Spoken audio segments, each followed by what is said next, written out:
Atenção, torcedor do Flamengo e do futebol sul-americano. O que você vai ouvir agora muda completamente a forma como essa saída aconteceu. Não foi traição, não foi birra, não foi dinheiro. Matias Vinha falou, abriu o jogo e a verdade é muito mais profunda do que parece à primeira vista. Antes de continuar, já se inscreve no canal, deixa o seu like e ativa as notificações, porque aqui você não vê manchete rasa. Aqui você entende os bastidores, o contexto e o que realmente acontece no futebol. A saída de Matias Vinha do Flamengo já estava desenhada nos bastidores, mas poucos imaginavam que o próprio jogador trataria o assunto com tanta franqueza. Confirmado como reforço do River Plate, o lateral uruguaio decidiu explicar, em detalhes, por que aceitar a proposta do clube argentino não foi difícil. E essa frase, aparentemente simples, carrega uma carga enorme de contexto, frustração, maturidade e leitura de carreira. Vinha não fala como alguém magoado, ele fala como um profissional que entendeu exatamente onde estava pisando, segundo o próprio jogador. O principal fator que pesou na decisão foi algo básico, mas que define carreiras, minutos em campo. No Flamengo, o cenário era claro e extremamente competitivo. Havia 3 laterais esquerdos no elenco, 2 deles, Alex Sandro e Ayrton Lucas, chegaram com ritmo, sequência e confiança do treinador. Vinha, por outro lado, voltava de uma lesão grave no joelho, que o afastou dos gramados por quase um ano inteiro. E aqui entra um ponto que muita gente ignora quando analisa friamente um elenco. Futebol não é só qualidade técnica, é ritmo, confiança, sequência e tempo. Vinha retornou no meio do ano, enquanto seus concorrentes vinham de uma pré-temporada completa, com carga física ideal e adaptação tática consolidada. Ele sabia que, naquele contexto, cada oportunidade seria rara, não por falta de talento, mas por lógica esportiva. Quando a proposta do River Plate chegou, não foi apenas um papel com números. Foi uma ligação direta de Enzo Francescoli, um dos maiores ídolos da história do clube e uma figura que carrega peso, credibilidade e visão de futebol. Vinha deixou claro, quando Enzo ligou, ele sentiu algo diferente, sentiu que era desejado, sentiu que não seria apenas mais um nome no elenco. E isso muda tudo.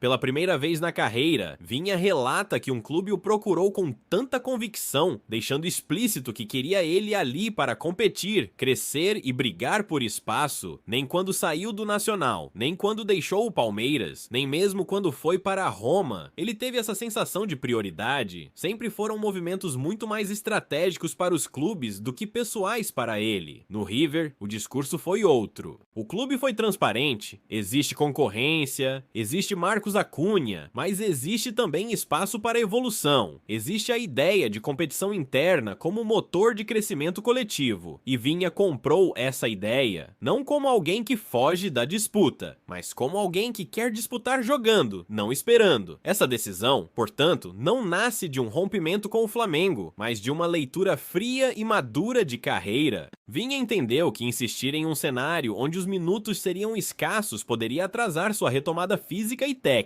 E, no futebol de alto nível, tempo é um ativo que não se recupera. Na próxima parte, a gente vai aprofundar o impacto da lesão, os bastidores da queda de espaço no Flamengo, o investimento pesado feito pelo clube e por que, mesmo com tudo isso, a saída acabou sendo o melhor caminho para todas as partes envolvidas. Entender a saída de Matias Vinha exige olhar para um ponto que muita gente preferiu ignorar: a lesão que mudou completamente o roteiro da passagem dele pelo Flamengo. E não foi uma lesão qualquer, foi aquela que não atinge só o joelho, mas também a confiança, o tempo de carreira e a posição do jogador dentro do elenco.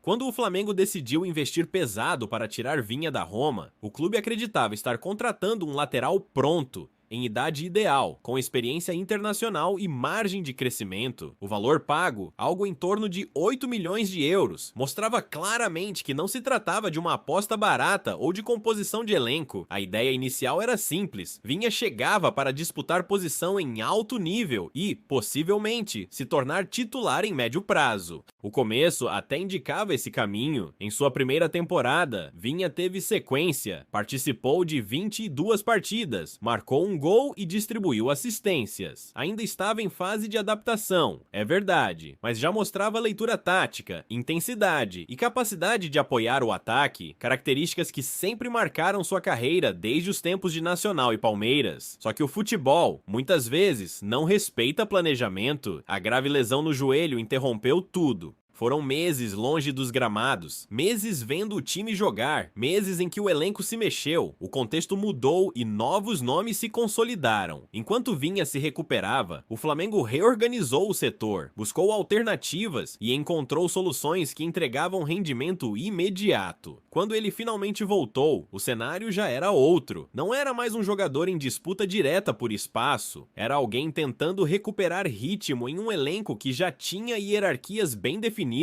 E isso pesa no dia a dia, pesa nos treinos e pesa, principalmente, na cabeça do atleta. Vinha nunca reclamou publicamente. Pelo contrário, em suas falas, fica claro que ele entendeu a situação, ele sabia que estava atrás fisicamente, sabia que seus concorrentes tinham vantagem por estarem inteiros desde o início do ano e sabia que, naquele momento, qualquer erro custaria caro. A disputa deixou de ser apenas técnica e passou a ser temporal. Quem tinha ritmo, jogava. Quem não tinha, esperava. E aqui entra um detalhe decisivo. O Flamengo não é um clube paciente quando está brigando por títulos em todas as frentes. Não existe muito espaço para recuperação gradual dentro de campo. O jogador precisa estar pronto agora. Vinha voltou, mas voltou em um momento em que o time exigia respostas imediatas. A chegada de um novo comando técnico também influenciou. Com Felipe Luiz à frente, o Flamengo passou a ter um treinador que conhece profundamente a posição, que valoriza a leitura defensiva, posicionamento e equilíbrio. Nesse cenário, jogadores que já estavam adaptados ao modelo saíram na frente. Não houve perseguição, não houve veto, houve apenas escolha técnica baseada no momento. Para Vinha, ficou claro que insistir ali significaria conviver com poucos minutos, entradas pontuais e um processo lento de reconstrução. E isso,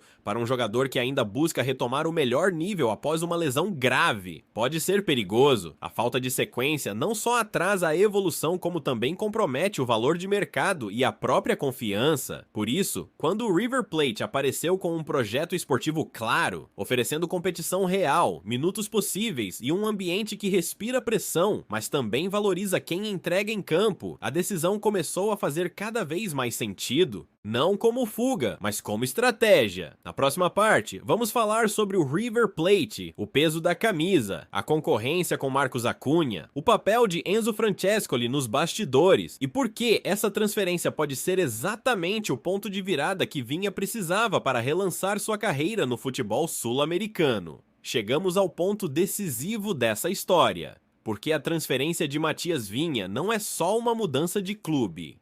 É uma escolha de carreira, um recomeço calculado e, talvez, o movimento mais importante da trajetória dele desde que deixou o futebol brasileiro. O River Plate não entra em uma negociação desse porte por acaso. Estamos falando de um clube que vive de pressão, de cobrança diária e de obrigação por títulos. Cada treino é disputado como final, cada jogo é analisado no detalhe e cada contratação precisa responder à altura da camisa. E mesmo assim, o River foi claro desde o primeiro contato. Vinha não chegaria para compor elenco, ele chegaria para competir. A presença de Marcos Acuña no elenco não foi escondida em nenhum momento. Pelo contrário, o clube deixou explícito que existe um titular consolidado, mas também deixou claro que ninguém tem vaga cativa quando o rendimento cai. E esse tipo de transparência, no futebol de alto nível, é raro. Para Vinha, isso foi visto como oportunidade, não como obstáculo. Competir em alto nível, com alguém do mesmo perfil, experiente e acostumado a decisões grandes, é exatamente o ambiente que um jogador em retomada precisa. Não existe espaço para acomodação, mas também não existe zona de conforto. Cada minuto conquistado tem peso real, cada jogo é uma chance concreta de se firmar novamente no radar continental. Outro ponto fundamental é o contexto esportivo. O River oferece algo que o Flamengo, naquele momento específico, não conseguia entregar para Vinha. Sequência possível, não promessa vazia, não discurso bonito, mas um cenário onde, entregando em campo, ele jogará. E para um atleta que ficou tanto tempo parado, isso vale mais do que status ou salário. Existe ainda a questão simbólica. O River Plate representa tradição, identidade e uma vitrine enorme no futebol sul-americano. Jogar bem ali não passa despercebido. Vinha sabe disso. Ele sabe que boas atuações no Monumental recolocam qualquer lateral no mercado internacional e, principalmente, o devolvem a confiança plena. Por isso, quando ele diz que não foi difícil aceitar a proposta, a frase não carrega desprezo pelo Flamengo, carrega lucidez. Ele entendeu que ciclos se encerram, mesmo quando não são exatamente como planejados. O Flamengo fez um investimento alto, apostou, perdeu tempo com a lesão e acabou seguindo outro caminho esportivo. Vinha, por sua vez, precisava seguir o dele. No fim das contas, essa saída atende a todos. O Flamengo reorganiza o elenco, o River ganha uma peça com fome de jogo, e Vinha ganha o que mais buscava desde que voltou da lesão: campo, disputa real e a chance de provar, mais uma vez, o seu valor. E agora eu quero saber de você, essa escolha foi a melhor possível para a carreira do Vinha? O Flamengo poderia ter aproveitado melhor esse jogador? Ou o contexto realmente não permitia? Se você gosta de análises profundas, bastidores reais e futebol explicado sem superficialidade, se inscreve agora no canal, deixa o seu like e ativa as notificações. Aqui você não perde nenhuma história importante do futebol brasileiro e sul-americano.